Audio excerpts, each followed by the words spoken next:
in the Iraqi media or Arab media call the Americans are infidels. Here we call the Arabs are terrorists. But when you meet each other, you found none of that is true. I was inspired by the idea of having my American hometown, Minneapolis, and the Iraqi hometown, Najaf, to be linked as sister cities. We have small projects, but very effective and powerful, like build water filtration systems in schools. So far we built 80 filtration systems in schools of Najaf, and that helps 40,000 kids to drink clean water. And also the project of Letter for Peace program, that pen pal program between young students in Iraq and young students, their counterparts in the US.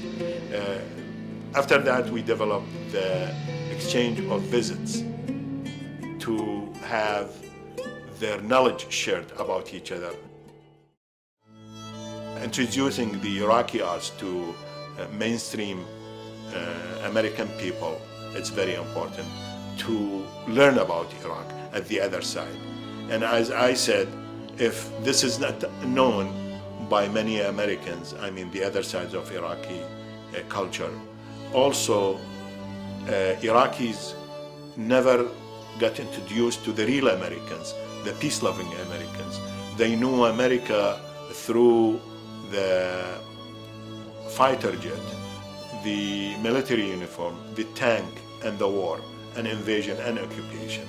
Art is one tool to explain what's the essential jewels of life meaning in their mind, in their head, and translate it in a piece of work, of art. I got involved because I was interested in interacting with Iraqis. I was concerned about the role of Americans over there in Iraq, and I wanted to do something positive.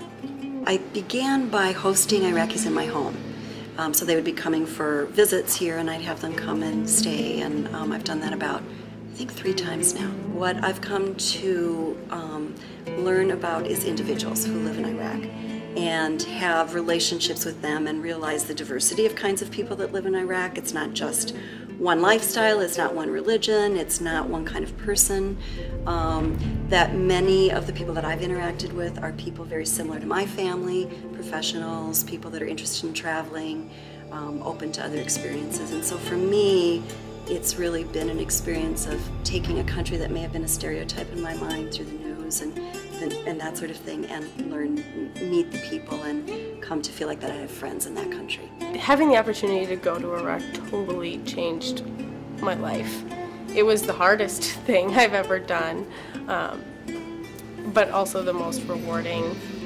The fact that I got to meet people. I fell asleep on the roof with Iraqi kids in my arms. It was heartbreaking and earth-shattering to see widows' faces and to try to comprehend their pain, but there's no comparison to that. It tries to shine light on what the news hasn't provided to us in the past 11 years. It shows the other side, it shows what's going on the ground in Iraq, and it provides a way for us to help.